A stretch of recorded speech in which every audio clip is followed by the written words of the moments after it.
Great morning जी, great morning दोस्तों। भूपेश आनंद आपके सामने लेक्चर नंबर 2 के साथ आ गया है and we are doing understanding income statement, that is chapter number 3 specifically for CFA level 1। CFA level 1 financial statement analysis में 12 चैप्टर्स हैं, there are 12 readings and I am doing customize recording for you. बेटे chapter number 3 हम इस समय आ चुके हैं, understanding income statements. आप बिल्कुल कमर सीधी करके बैठेंगे और बिल्कुल टेबल चेयर में बैठ के पढ़ेंगे। आज का ये जो लेक्चर है बड़ा ही प्रीशियस सा लेक्चर है बेटे। Lecture 2 I have just completed lecture 1। Lecture 1 में मैंने आपको इनकम स्टेटमेंट बताया, फ्लो चार्ट समझाया, that what are the points to be covered in income statement, what are the learning 12 outcomes। तो आज हम कुछ आगे चलेंगे। आप प्लीज अपना रजिस्टर ओपन करें और डायरेक्टली आप वर्ड में भी डायरेक्टली आप अपने नोट्स बना सकते हैं। तो आइए जल्दी से लेक्चर नंबर 2 में मैं भूपेश आनंद आज के इस लेक्चर में आई will be answering first question. मैं अज्यूम कर रहा हूं कि आपने मेरा फर्स्ट लेक्चर जरूर देखा होगा। बेटे फर्स्ट लेक्चर में I have given you a bird eye view that what I mean by income statement, what are the components which are there which I have to answer। तो there are 4 questions and I have shown you there are 4 answers। तो आज इस lecture में मैं आज आपके सामने first question start कर रहा हूं and that is what are the components और what are the formats of income statement. एक इनकम स्टेटमेंट जब आप बनाते हैं, जैसे शाही पनीर बनाते हैं, तो बेटे शाही पनीर बनाने के क्या कंपोनेंट्स होते हैं, कभी सोचा आपने? उसमें पनीर होगा, उसमें मसाले होंगे, उसमें कैप्सिकम होगी, उसमें अदरक होगा, उसमें चटनी होगी, उसमें क्रीम होगी, उसमें टमाटर होंगे। So these are the components of shahi paneer. Similarly while preparing a income statement as per IASB, as per US gaps, as per IFRS, there are some components। तो आज हम उन components को डिस्कस करेंगे। और बेटे घबराना नहीं है, आपने ऑलरेडी क्लास नंबर 11 से कुछ ना कुछ करते आ रहे हैं। मैं अज्यूम कर रहा हूं कि आप नॉन कॉमर्स स्टूडेंट हैं, but still if you are a commerce then that is again added advantage and I will be discussing with these। आइए हम स्टार्ट करते हैं बेटे। पहला क्वेश्चन, पहली बात, पहली नजर, पहला प्यार, what are the components or what are the formats, because I have to disclose my income statement also। So how I will disclose it of income statement। ये पहला क्वेश्चन है बेटे। आज का ये जो लेक्चर है ना, इसी में लग जाना है, पूरा आंसर मैं इसी को देता रहूंगा। मैं भूपेश आनंद इसका आंसर देने के लिए एक तो अपनी कहानी यूज करूंगा and I have prepared some juice notes, वो भी यूज करूंगा। मैं मैकडॉनल्ड्स की इनकम स्टेटमेंट यूज करने वाला हूं so that I can give you a clear idea that what I mean by component and what are the formats and what are the disclosure ways। बड़ा ही understanding और value addition रहने वाला आज के lecture में। मैं भूपेश आनंद पहले तो आपके सामने अपनी कहानी को पेश कर रहा हूं that this is my story. कुछ बातें आपके सामने करेंगे, हम उस पर डिस्कशन करेंगे, चर्चा करेंगे, शेयर करेंगे एंड देन आगे चलेंगे। तो कहानी उस जमाने की, जब आप 11th क्लास में थे, 10th क्लास के बाद पहली बार 11th में आए और आपकी मैडम फर्स्ट टाइम आपके सामने आई अकाउंट्स की, और बेटे उन्होंने काफ़ी कुछ अकाउंट्स के बारे में बताना शुरू किया। एक अचानक क्लास में मैम ने कहा that we generally prepare a profit and loss account. आप ध्यान से देख रहे थे, profit and loss account, it means that account in which we can calculate profit. और टी फॉर्म में 11th क्लास की मैडम ने आपको एक प्रॉफिट एंड लॉस अकाउंट बना के दिखा दिया और मैडम ने कहा ये वाली साइड क्रेडिट होती है और ये वाली साइड डेबिट होती है। आई एम नॉट अवेयर वो डेबिट या क्रेडिट क्या होता है, छोड़ दीजिए। उन्होंने कहा जी जो इनकम्स होती हैं, ऑल इनकम्स जितनी भी इनकम्स हैं, all incomes you will write down here. आप सारी की सारी इनकम्स यहाँ लिखेंगे, या रेवेन्यूज यहाँ लिखेंगे, या सेल्स यहाँ पे लिखेंगे, या टर्नओवर यहाँ लिखेंगे, और उसके बाद आपने इस साइड में एक्सपेंसेस लिखने हैं। मतलब एक तरफ खर्चे लिख दीजिए, एक तरफ आमदनी लिख दीजिए। एंड व्हेन आई से आमदनी I mean as per IFRS, as per CFA USA, I mean revenue, I mean sales, I mean turnover, I mean something which I am getting. And the expenses you have to write down खर्चे। And if at the end of that period for which you are preparing a income statement, for which you are preparing a profit and loss account, अगर income ज़्यादा है, मतलब आमदनी ज़्यादा है as compare to खर्चे, तो हम कहेंगे आपने अच्छा किया परफॉर्म, आपने प्रॉफिट अर्न किया. बट इफ आमदनी इज लेस देन खर्चे, then I will say it is a case of loss, you have not perform good. 11th class से आप बेटे प्रॉफिट एंड लॉस अकाउंट बनाते आए हैं. आज भूपेश आनंद CFA USA में भी आपको वही चीज़ थोड़ी सी बताने वाला है, बस थोड़ा सा फॉर्मेट चेंज कर देंगे. बेटे शाही पनीर वही है, पनीर वही है, साग वही है, टमाटर वही है, मसाला वही है, बनाने का तरीका भी वही है, पर हम थोड़ा सा इसका हल्का सा प्रेजेंटेशन चेंज कर देंगे. जैसे आप शाही पनीर किसी ढाबे पे खाने जाएं तो अलग तरह से फॉर्मेट प्रेजेंटेशन देते हैं, 5 स्टार 7 स्टार में जाएं तो कुछ अलग तरह से फॉर्मेट दे देते हैं. तो बेटे आज भूपेश आनंद ये बता रहा है that as per IASB, as per converged accounting standards, now there is no need to prepare profit and loss account like this in this T form. T form में मैंने just आपको कुछ कंफर्टेबिलिटी के लिए बताया. हम क्या करेंगे, रेवेन्यूज हम क्या करेंगे, ऐसा करने वाले हैं, ऐसा उसको उल्टा कर देंगे, पहले ऊपर रेवेन्यूज आ जाएंगे और नीचे एक्सपेंसेस आ जाएंगे.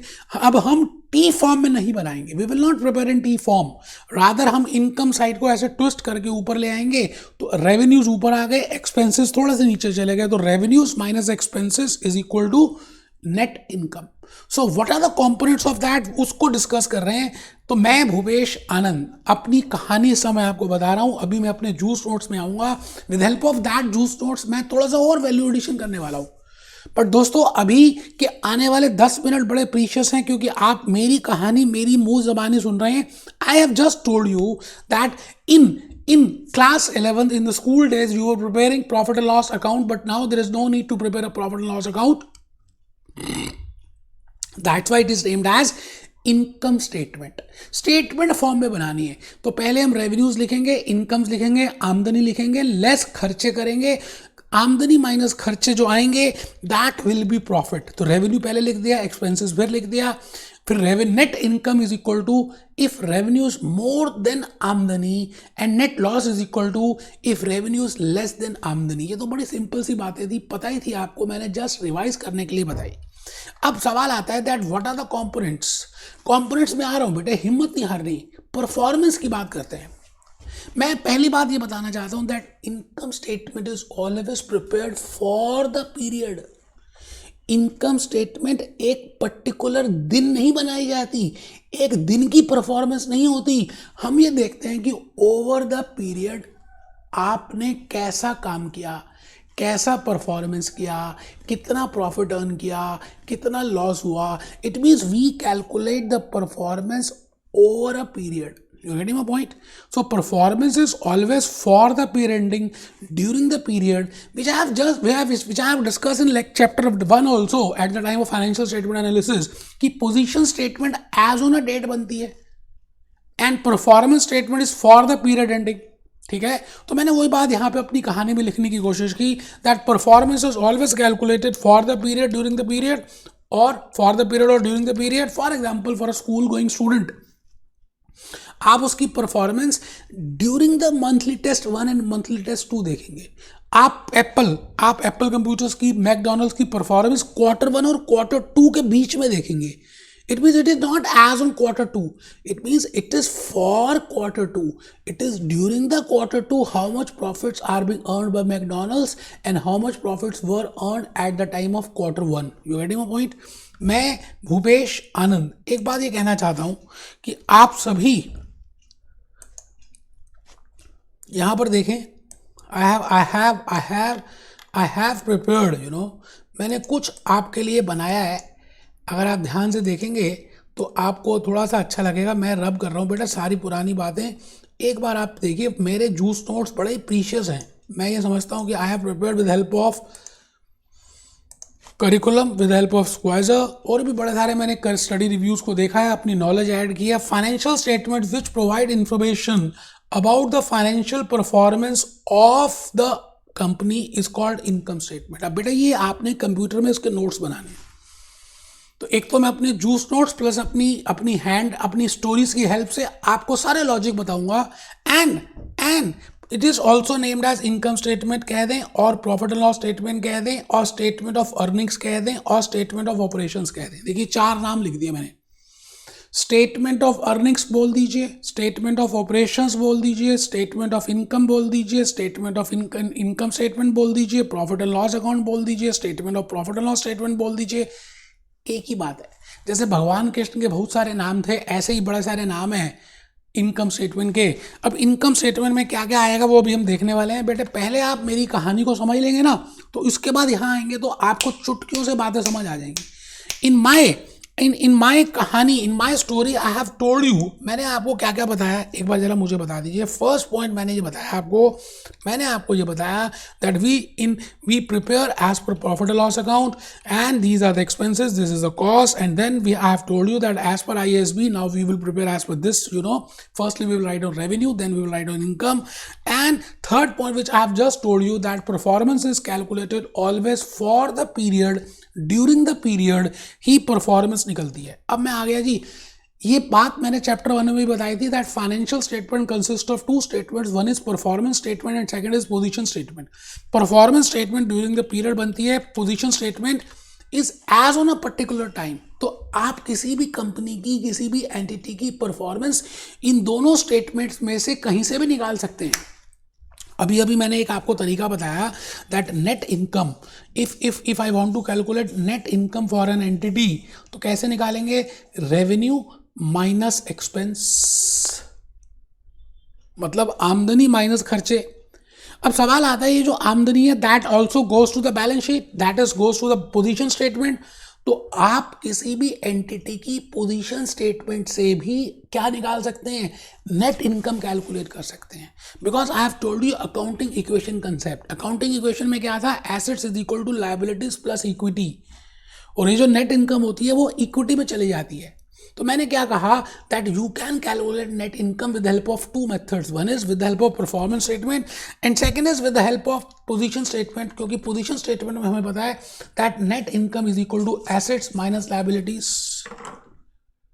एसेट्स माइनस लायबिलिटीज, और I will say assets minus liabilities minus equity, equity कर दें except contribution from equity stock holders.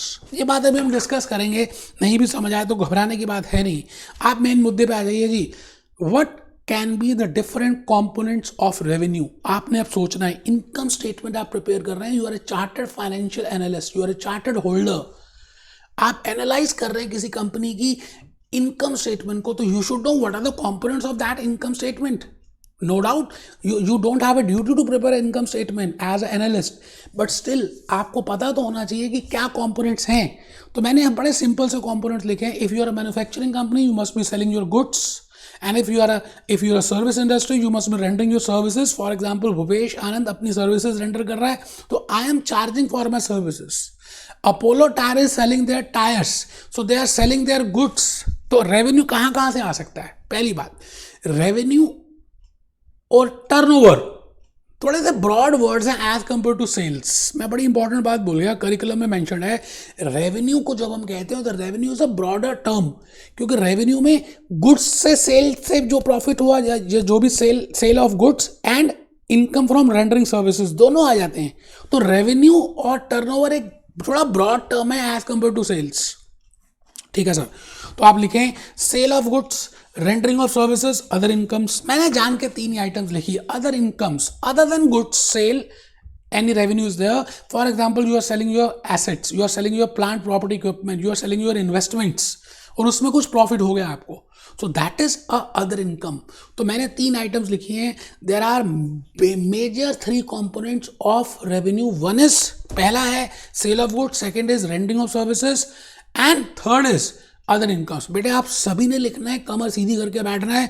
मैं आ गया जी, what are the components of expense. अब सोचिए, आपने सोचना है कि अपोलो टायर्स या मैकडॉनल्ड का हमने इनकम स्टेटमेंट देखा था, ठीक है, we have seen the income statement of McDonald's. तो एक बार दोबारा से मैं आपके सामने मैकडॉनल्ड की इनकम स्टेटमेंट लेकर आ रहा हूँ।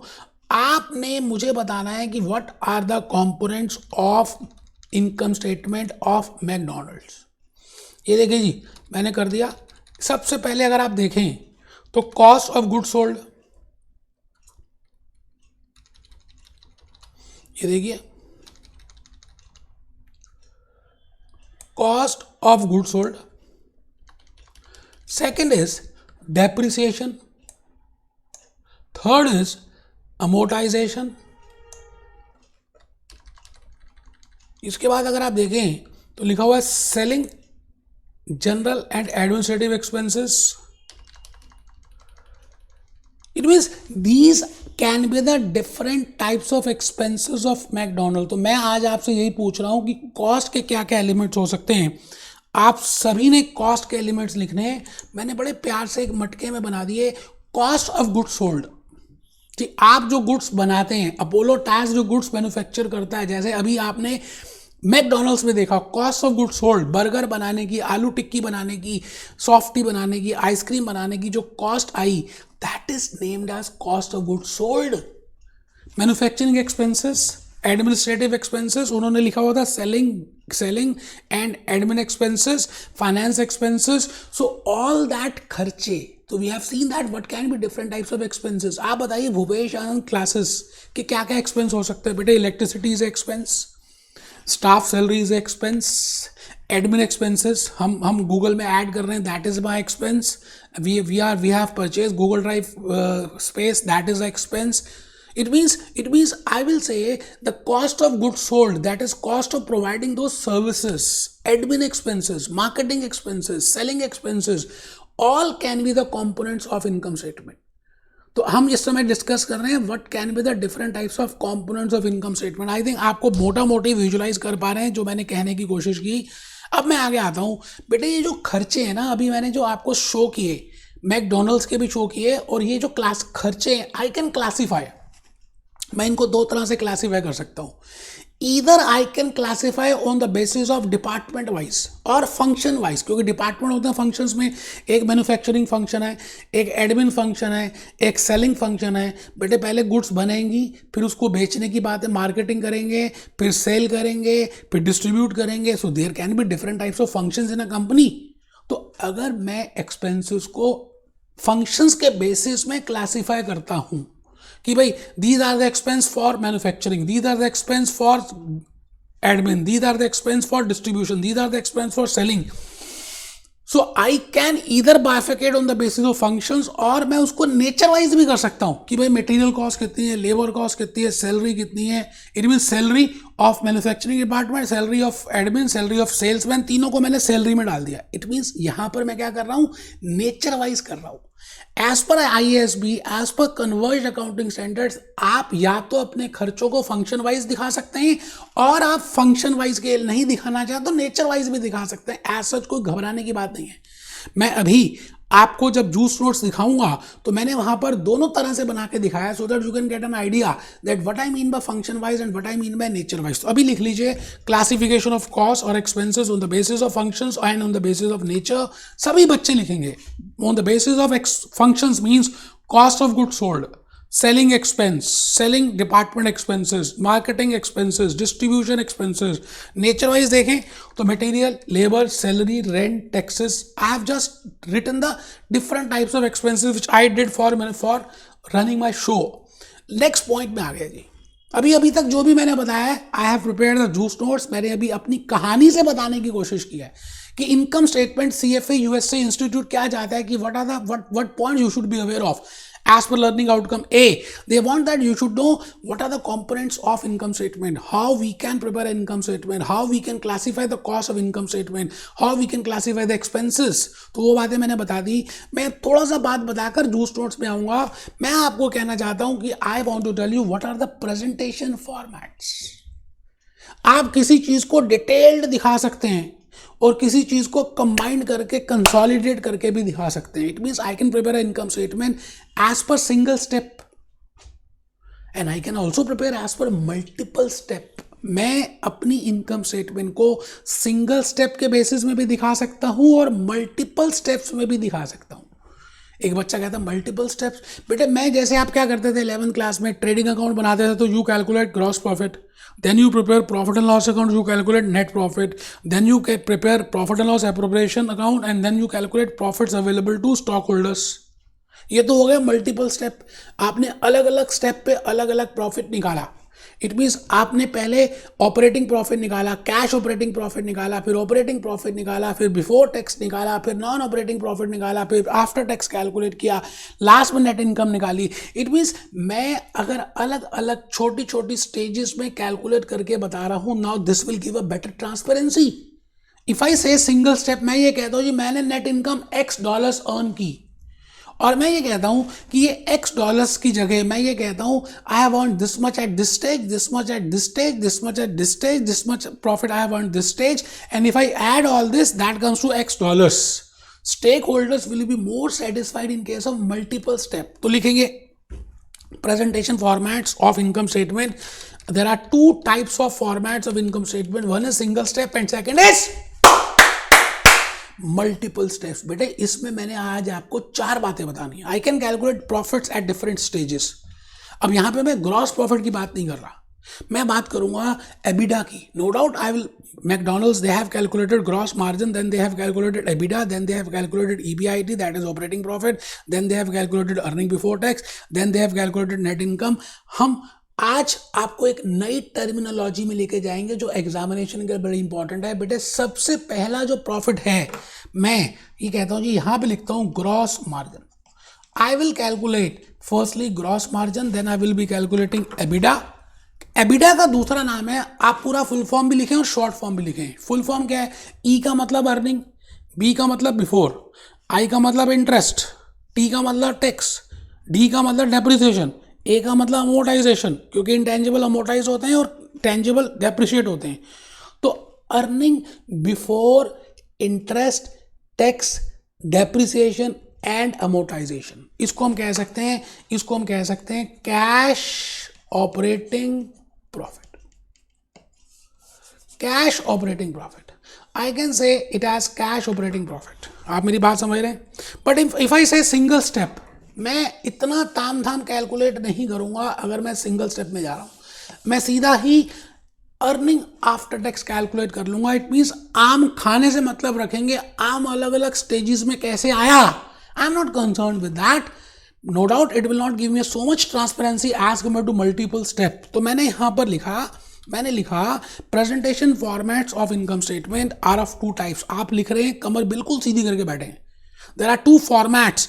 One is single step and second is multiple step. As per multiple step, I calculate gross margin, I calculate EBITDA, I calculate EBIT, I calculate EBT, I calculate EAT, I calculate EPS.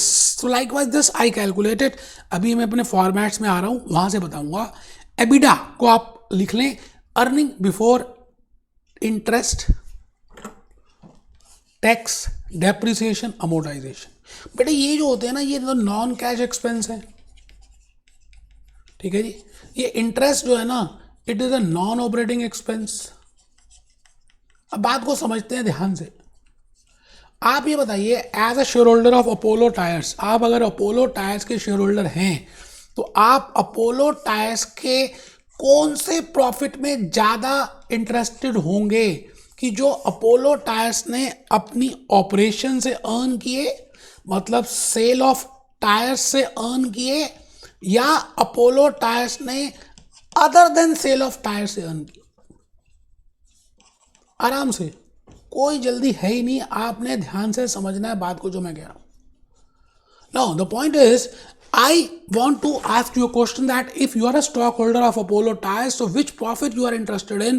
Whether you are more interested in the profit which Apollo Tyres has earned by selling goods, that is tires, or whether you will be more interested in having how much profit Apollo Tyres has earned other than goods, other than sale of tires. It is but natural. बेटे आप ये बताइए, ये बड़ी simple सी, सीधी सी, सच्ची सी बात है कि आपका मेजर ध्यान अपोलो टायर्स में इन प्रॉफिट्स में होगा, that how much profit they have earn due to their main operations. मैं भूपेश आनंद हूँ, मैं वीडियो लेक्चर्स भी देता हूँ, प्रैक्टिसिंग भी करता हूँ. मेरा मेन वर्क लेकिन क्या है? वीडियो लेक्चर्स को बनाना, अलग अलग कोर्सेज को बनाना, दुनिया में देना. अब मेरी इनकम 2 जगह से हो रही है. आप मुझे एक चीज़ बताइए कि आपको ये जज करना है कि मैं परफॉर्म बेटर कर रहा हूँ या नहीं कर रहा.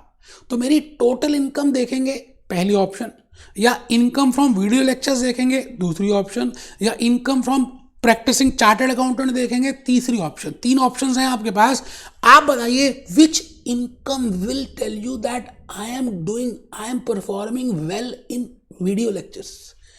बड़ी सिंपल सी बात है, मेरी आप टोटल इनकम का क्या करेंगे, आप सबसे इंपॉर्टेंटली देखेंगे कि मैं वीडियो लेक्चर्स जो सेल कर रहा हूँ सीएमए यूएसए के, सीएफए यूएसए के, सीपीए यूएसए के, एसीसीए के, आईएफआरएस के, उससे कितना मुझे सेल हो रहा है, प्रॉफिट हो रहा है। It means that is my main object, my main business.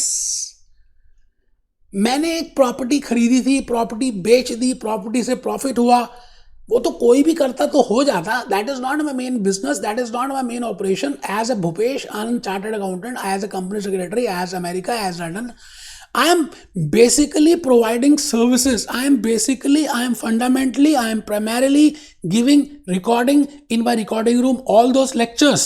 And what is the revenue which I am getting by selling those lectures? That is more important. Because that is the real performance check. It means the point is, if I want to calculate the performance, तो आप किसी की operating income पे ज़्यादा ध्यान देंगे या non operating income पे ज़्यादा ध्यान देंगे? ऑपरेटिंग का मतलब होता है जो मेन धंधे से आ रही हो, नॉन ऑपरेटिंग का मतलब होता है जो इनकम तो आ रही है बट वो मेन धंधे से नहीं आ रही। It is very simple that you will main concern with main धंधा, जो मेन धंधे से आपको प्रॉफिट आ रहा है आप उसमें ज्यादा ध्यान देंगे। इसीलिए हम क्या करते हैं, एबिडा कैलकुलेट करते हैं। एबिडा का मतलब क्या है, अर्निंग्स, प्रॉफिट तो है किससे पहले, इंटरेस्ट से पहले, क्योंकि interest is a non operating expense. Interest इसलिए दिया आपने क्योंकि आपके पास पैसे नहीं थे, आपने उधार लिया, उधार के ऊपर आपने इंटरेस्ट पे किया। अगर आप उधार नहीं लेते तो इंटरेस्ट देने की जरूरत नहीं थी। Interest is not your operating cost, it is a non operating cost. इसलिए हम बेसिकली ऑपरेटिंग प्रॉफिट पहले निकालना चाहते हैं, और वो वाला प्रॉफिट जो कैश को रिप्रेजेंट कर रहा हो। I think you must be aware that depreciation is a non cash expense. Depreciation का मतलब क्या है, it is a loss, it is a due to wear and tear in that asset. जो asset की value कम हो जाती है, जो आप मोबाइल फोन लेते हैं उस मोबाइल फोन में वैल्यू कुछ कम होने लग गई due to obsolescence, due to wear and tear, due to change in technology. So but there are different reasons for that. I'm not going for that. But the point is, depreciation आपका अपने मन का एक loss है, no doubt it is a loss, but as such cash नहीं जा रहा, so it is a non-cash expense. We charge depreciation, we name depreciation in case of tangible assets, and the same concept when we follow for intangibles, हम उसको कहते हैं कि amortize कर दिया। हम डिटेल में डिस्कस करेंगे जब मैं आऊँगा चैप्टर 7 या 8 में, वहाँ पर मैंने कराना है non current assets, long lived assets को डिस्कस करेंगे, तो आई will be telling you in detail what I mean by depreciation. लेकिन स्टिल यहाँ पर मुझे एबिडा एक्सप्लेन करना है, तो मैं एबिडा के लिए थोड़ी सी हेल्प ले रहा हूँ डेप्रिसिएशन की। एबिडा का मतलब है earning before interest, tax, depreciation and amortization. Interest is a non-operating expense and depreciation and amortization is a non-cash expense. इसलिए I want to give a true picture to my shareholders and I want to tell them that this is my cash operating profit. मैं अपने shareholders को बताना चाहता हूं कि ये मेरा cash operating profit है। This is my cash operating profit. इसका नया नाम है, इसको हम कहेंगे EBITDA. This is named as EBITDA. आप मेरी बात को समझ रहे हैं? So EBITDA is earning before interest, tax, depreciation and amortization. ऐसा समझ लीजिए, earnings before non operating items and before non cash items. It means जो कैश से खर्चे हैं और जो धंधे के खर्चे हैं उन्हीं को अगर हम लेस करें तो जो कमाई आती है, ऐसी कमाई का नाम है EBITDA. EBITDA, EBITDA. In multiple step we calculate EBITDA. That is the profit which is cash and which is due to operations. ठीक है जी, डिटेल में हम डिस्कस करेंगे जब मैं आगे आऊंगा। अभी मैं क्योंकि बताना कुछ और चाहता हूं, नेक्स्ट स्टेप, मल्टीपल स्टेप में हम कैलकुलेट करेंगे EBIT, earning before interest and tax. It means it is operating profit, मतलब मैंने डेप्रिसिएशन और अमोर्टाइजेशन लेस कर दिया। मैकडॉनल्ड्स ने भी डेप्रिसिएशन अमोर्टाइजेशन लेस कर दिया था एबिडा से। तो जब एबिडा से हम डेप्रिसिएशन और अमोर्टाइजेशन लेस कर देंगे तो जो बैलेंस बचेगा, now that is not cash profit, because we have deducted non-cash expense, because depreciation is a non-cash expense। तो वो जो प्रॉफिट बचा, मैंने कहा ये ऑपरेटिंग प्रॉफिट है क्योंकि इसमें से कैश हटा देते हैं। अभी इंटरेस्ट और टैक्स लेस नहीं किया, इसलिए हम इसको नॉन ऑपरेटिंग प्रॉफिट नहीं कह सकते। Again this is due to main operations, but it does not 100% represent cash, because I have debited non cash expense also. आप देखिए जी दूर क्यों जाते हैं, मैं तो ये कहता हूँ ना, आप एक बार आ ही जाइए, पहले हम जरा सा एक बार जूस नोट से देख लें जो मैं कहना चाहता हूँ कि आपको समझ भी आ रहा है नहीं आ रहा। ये लीजिए सर, फाइनेंस ये लिख लिया, रेवेन्यू के कंपोनेंट्स हमने देख लिए, ठीक है जी, रेवेन्यू के कंपोनेंट्स देख लिए, एक्सपेंसेस के कंपोनेंट्स देख लिए, purchase of goods, manufacturing, administrative, selling, distribution, finance, ये हमने डिस्कस कर लिया ठीक है जी, मैं आगे आ गया। फिर मैंने डिस्कस क्या किया कि नेट इनकम को हम कैसे निकालते हैं। Net income is equal to excess of revenue over expenses.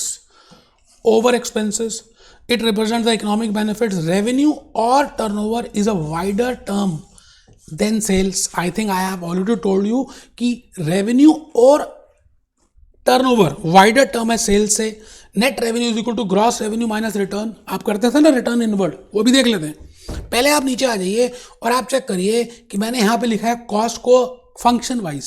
तो कॉस्ट ऑफ गुड्स सोल्ड जैसे मैकडॉनल्ड्स ने किया था, सेल्स, डिस्ट्रीब्यूशन, एडमिनिस्ट्रेटिव, और नेचर में मैंने लिखा depreciation, material, salary etcetera. Net income includes other gain and losses. It means non operating profits भी और नॉन ऑपरेटिंग एक्सपेंसेस भी और नॉन ऑपरेटिंग इनकम्स भी। Operating income is often refer to as EBIT। देखो यहाँ पे कैश ऑपरेटिंग इनकम नहीं लिखा, आप बात समझ रहे हैं। अभी मैं आ रहा हूँ सिंगल स्टेप में, ये सिंगल स्टेप के लिए मैंने दिखाना था। ये देखिए, ये रहा बेटे, ये मैं सिंगल स्टेप में अगर आ गया, या पहले डबल स्टेप देखिए, मल्टीपल स्टेप। ये बेटे मल्टीपल स्टेज है। जैसे मैकडॉनल्ड्स ने कैलकुलेट किया था, सेल्स में से हम cost of goods sold less कर दें तो ग्रॉस मार्जिन या ग्रॉस प्रॉफिट आ जाता है, ठीक है। कॉस्ट ऑफ गुड्स सोल्ड में क्या क्या आएगा, मटेरियल भी आएगा, लेबर भी आएगा, फैक्ट्री ओवरहेड्स भी आएंगे। It means all those expenses which are related with producing those goods. नाम क्या है, कॉस्ट किसकी, गुड्स की। कौन सी गुड्स की, जो बिक गई उनको बनाने का कितना खर्चा आया, उसमें मटेरियल कितना लगा, उसमें फैक्ट्री ओवरहेड्स कितने लगे, उसमें लेबर कितनी लगी। ग्रॉस मार्जिन के बाद हम लेस करें अगर सेलिंग एक्सपेंसेस, ठीक है सर, सेलिंग एक्सपेंसेस लेस कर दिए। फिर मैंने जनरल एक्सपेंसेस लेस कर दिए। फिर मैंने एडमिन एक्सपेंसेस लेस कर दिए। आप देखिए इसका नाम मैंने डाला है कैश ऑपरेटिंग प्रॉफिट, बिकॉज मैंने यहाँ पे अभी इंटरेस्ट भी लेस नहीं किया, टैक्स भी लेस नहीं किया, डेप्रिसिएशन भी लेस नहीं किया और अमोर्टाइजेशन भी लेस नहीं किया। So I will say this is my cash operating profit. But अगर मैं, जैसे अभी मैकडॉनल्ड्स ने अपनी डेप्रिसिएशन भी लेस कर दी थी, अमोर्टाइजेशन भी लेस कर दी थी, तो हम कहेंगे it is named as operating profit. बेटा ये जूस नोट्स आपको मिल गए होंगे, नहीं भी मिले तो आपको ये फॉर्मेट बनाना है अपने लैपटॉप में, बिल्कुल ऑनलाइन काम करना है, कंप्यूटराइज एग्जामिनेशन देना है बेटे आपको, ठीक है जी। उसके बाद अगर मैं, ये नॉन ऑपरेटिंग है जी, ये जो इंटरेस्ट लिखा ना ये नॉन ऑपरेटिंग है, तो नॉन ऑपरेटिंग एक्सपेंस या नॉन ऑपरेटिंग एक्सपेंसेस को लेस कर दिया तो ये आ गया जी अर्निंग बिफोर टैक्स। इसमें से इनकम टैक्स लेस कर दे तो ये क्या आ गया, नेट इनकम या प्रॉफिट आफ्टर टैक्स। तो मैंने ये नेट इनकम डिफरेंट स्टेजेस पे कैलकुलेट किया, इसलिए इसका नाम है मल्टीपल स्टेप।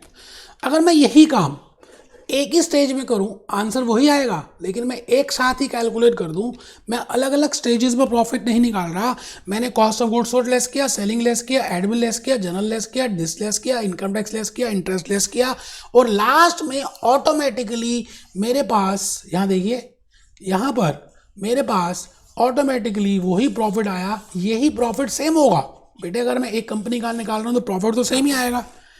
बनाने का तरीका अलग है, वो सिंगल स्टेप है, ये डबल स्टेप है। आप सभी जल्दी से सिंगल स्टेप भी एक बार बना लें।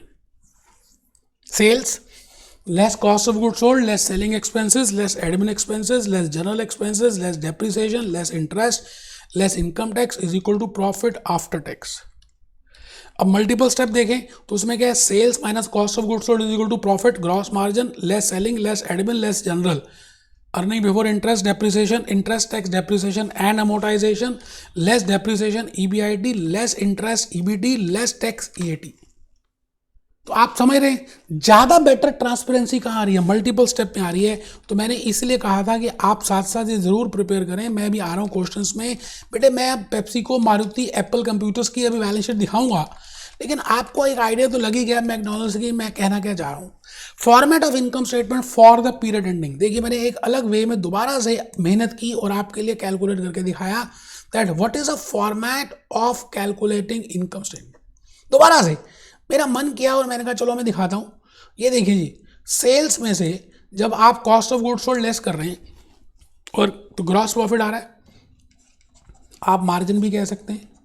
यहाँ तक आ गए जैसे मैकडॉनल्ड्स में था सेलिंग, डिस्ट्रीब्यूशन, एडमिन एक्सपेंसेस, तो इसको बोलते हैं कैश ऑपरेटिंग प्रॉफिट. और अगर हम डेप्रिसिएशन अमोर्टाइजेशन लेस कर दें तो इसको बोलते हैं ऑपरेटिंग प्रॉफिट. अब आप देखिए मैंने यहाँ तक जो स्टेटमेंट आई है इसको मैंने क्या कहा, ऑपरेटिंग प्रॉफिट, क्योंकि द स्टेप हेयर जो भी मैंने प्रॉफिट निकाला उसका नाम है ऑपरेटिंग प्रॉफिट. तो आप जल्दी से बनाएंगे ना बेटे तो बहुत ज़्यादा कंसेप्ट समझ आएंगे. मैं बता रहा हूँ आपको, बड़ी मेहनत से स्लाइड्स बनाई हैं, कहीं से भी मैंने कॉपी पेस्ट नहीं किया बेटे, बड़ी मेहनत की है. उसके बाद ऑपरेटिंग के बाद अगर आप देखें तो मैं आ जाऊँ इंटरेस्ट एक्सपेंस, है ना, इंटरेस्ट एक्सपेंस,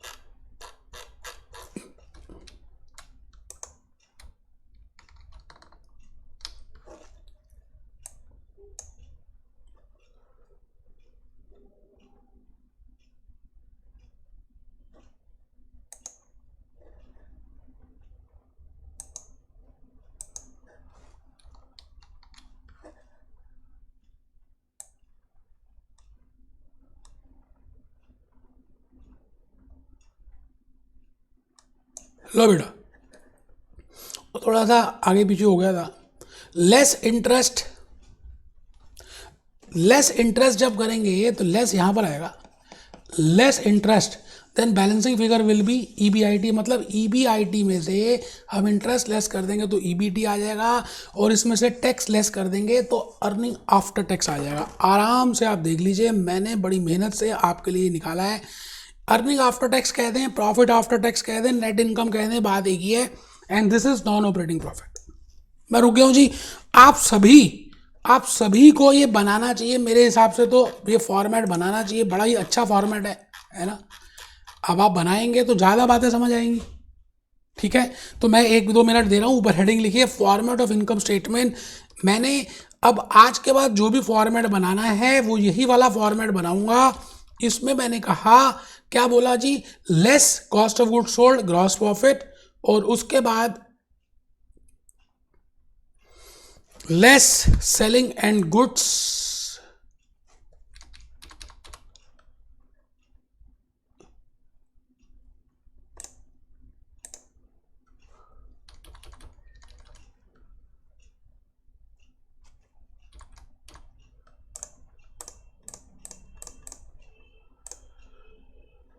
होप आपको बात समझ आ रही है.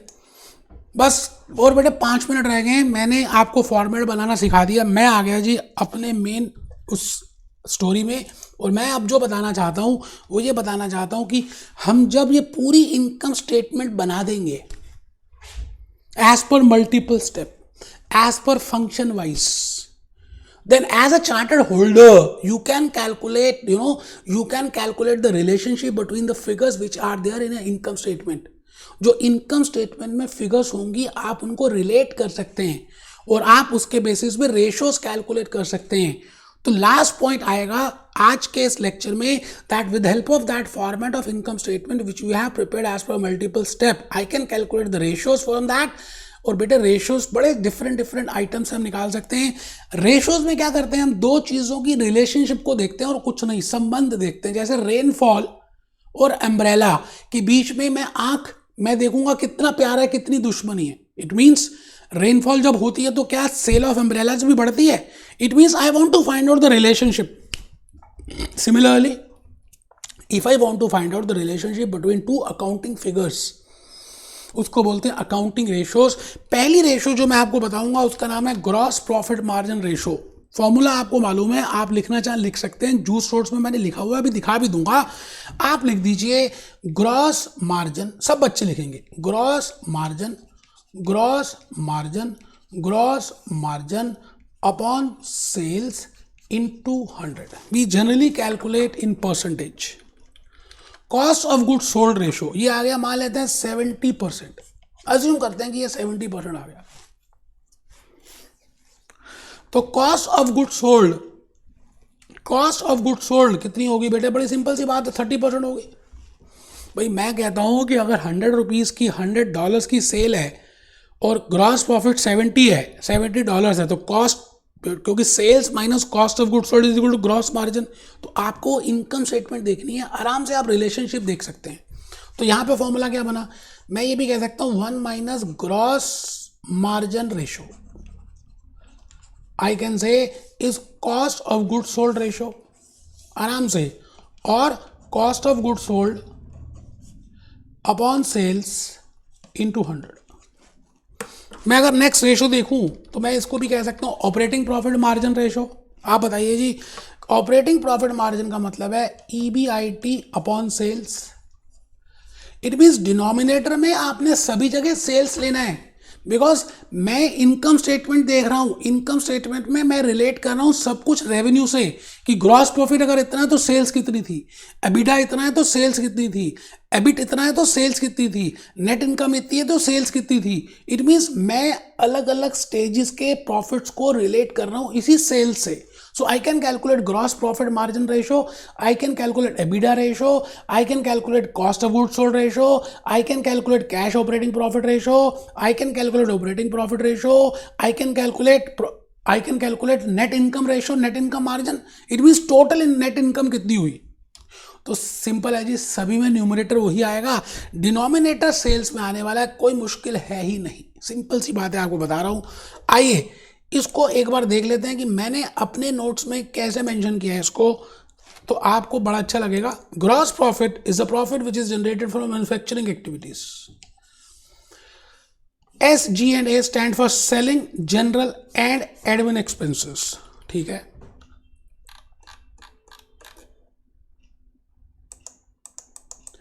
EBITDA stands for earning before earning. ये बताइए आपको, फिर भी मैंने लिख दी है, मैं खाली दिखाना चाहता हूँ कि मैंने कितनी मेहनत की है और आपके लिए जूस नोट्स बनाए, करिकुलम से, स्क्वाइजर से, अपनी नॉलेज से। और आप चेक करिए operating profit, non operating profit, और फिर मैं भूपेश आनंद आपके सामने आ गया ऑपरेटिंग प्रॉफिट के साथ, ऑपरेटिंग टर्मिनोलॉजी के साथ, कॉस्ट ऑफ गुड्स सोल्ड आपको पता ही है, नॉन ऑपरेटिंग पता ही है। तो बेटे बड़ी मेहनत से मैंने सब बनाया है। तो आई थिंक आपको आज के लेक्चर में टेक अवेज क्या है, दैट इनकम स्टेटमेंट के कंपोनेंट्स क्या हैं, I am aware of now, and what are the formats in which income statement I can prepare, and how many types of profits which I can calculate. तो lecture 3 में मिलते हैं। Be happy, be jolly, be cheerful, be happy, be jolly, be cheerful.